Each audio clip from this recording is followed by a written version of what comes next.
కొత్తగూడెం కార్పొరేషన్లో మేయర్ ఎన్నిక ఉత్కంఠ కొనసాగుతోంది. సిపిఐ, కాంగ్రెస్లు నువ్వా నేనా అన్నట్టుగా ఉన్నాయి. రెండు పార్టీలు మిత్రపక్షమే అయినప్పటికీ మేయర్ పీఠంపై మాత్రం కన్నేశాయి. దీంతో ఇద్దరికి సమానంగా డివిజన్లు రావడంతో ఇరు పార్టీలు మేయర్ను కైవసం చేసుకునేందుకు పావులు కదుపుతున్నాయి. కొత్తగూడెంలో మిత్రుల మధ్య గత కొంతకాలం నుంచి విభేదాలొస్తున్నాయి. దీంతో అక్కడ సిపిఐ, కాంగ్రెస్లు పంచాయతీ ఎన్నికల నుంచి వేర్వేరుగా పోటీ చేస్తున్నారు. కొత్తగూడెం ఎమ్మెల్యే కూనంనేని సాంబశివరావుకు కాంగ్రెస్ మద్దతిచ్చింది. కొత్తగూడెంలో 60 డివిజన్లుండగా అందులో సిపిఐకి 22, కాంగ్రెస్ కి 22 సీట్లు వచ్చాయి. అయితే మ్యాజిక్ ఫిగర్ 31 కాగా బీఆర్ఎస్ కు 8 సీట్లు వచ్చాయి. దాంతో సిపిఐకి మద్దతిస్తామని చెప్తున్నారు.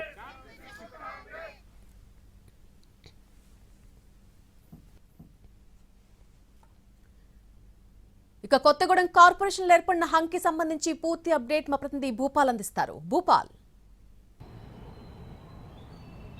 నల్లి కొత్తగూడెంలో మాత్రం రాజకీయం వేడెక్కింది. ప్రధానంగా మిత్రపక్షాలైన సిపిఐ, కాంగ్రెస్ మధ్య పోటాపోటీగా ఉన్న పరిస్థితి మనకు తెలిసిందే. గత కొన్ని రోజులుగా వీరి మధ్య గ్యాప్ పెరిగింది. ఈ నేపథ్యంలో కార్పొరేషన్కి జరిగిన ఎన్నికల్లో సిపిఐకి 22, కాంగ్రెస్కి 22 రావడంతో ఉత్కంఠమైన పరిస్థితి. మొత్తం 60 డివిజన్లు ఉంటే అందులో మ్యాజిక్ ఫిగర్ 31గా ఉంటుంది. అయితే ఈ 31కి సంబంధించి ఇప్పటికే సిపిఐకి 22 రాగా అంటే ఇండిపెండెంట్లు 6 గెలిచారు. ఆ ఇండిపెండెంట్లు 6లో ఇద్దరు సిపిఐకి బలమైన వాళ్ళ మద్దతుదారులని చెప్తున్నారు. దీంతో సిపిఐ బలం 24కు పెరిగింది. అదే నిన్న సాయంత్రం సిపిఐ జిల్లా కార్యదర్శి సాబిర్ పాషా కూడా 24 సీట్లు అని చెప్తున్నారు. అయితే మరోవైపున బీఆర్ఎస్ పార్టీకి సంబంధించిన 8 సీట్లని, అంటే 8 మంది డివిజన్లని మేము బేషరతుగా మద్దతు ఇస్తామని కేటీఆర్ స్పష్టం చేసిన విషయం తెలిసిందే. ఇదే సందర్భంలో మాజీ మంత్రి వనమాయ వెంకటేశ్వరరావు ఇంట్లో ప్రత్యేకంగా బీఆర్ఎస్ కార్పొరేటర్లతో సమావేశం అయిన తర్వాత బయటికి వెళ్తున్న సందర్భంలో రాంబాబు అనే కార్పొరేటర్ని కొంతమంది ఎక్కించుకొని తీసుకుని వెళ్లారు. దీంతో ఇది కాంగ్రెస్ వాళ్ళు కిడ్నాప్ చేశారని బీఆర్ఎస్ వాళ్ళు ఆందోళన చేయడం, రాంబాబు ఇంటి ముందు మాజీ మంత్రి వనమాయ వెంకటేశ్వరరావు ధర్నా చేయడం ఇవన్నీ కూడా జరిగింది. ఆ తర్వాత ఈ రాంబాబుని మాత్రం తల్లాడ సమీపంలో వదిలిపెట్టారని చెప్తున్నారు.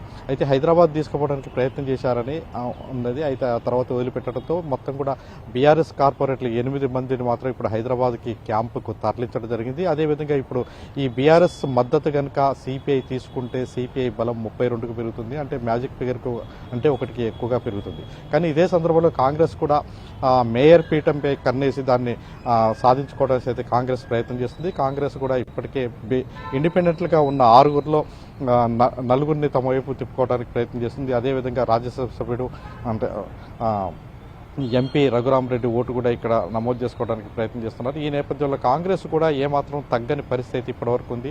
అంటే ఈ నేపథ్యంలో ఇటు కాంగ్రెస్, అదేవిధంగా సిపిఐ, బీఆర్ఎస్ అన్ని అంటే పోటీ గెలిచిన వాళ్ళందరినీ కూడా క్యాంపులకైతే తరలించడం జరిగింది.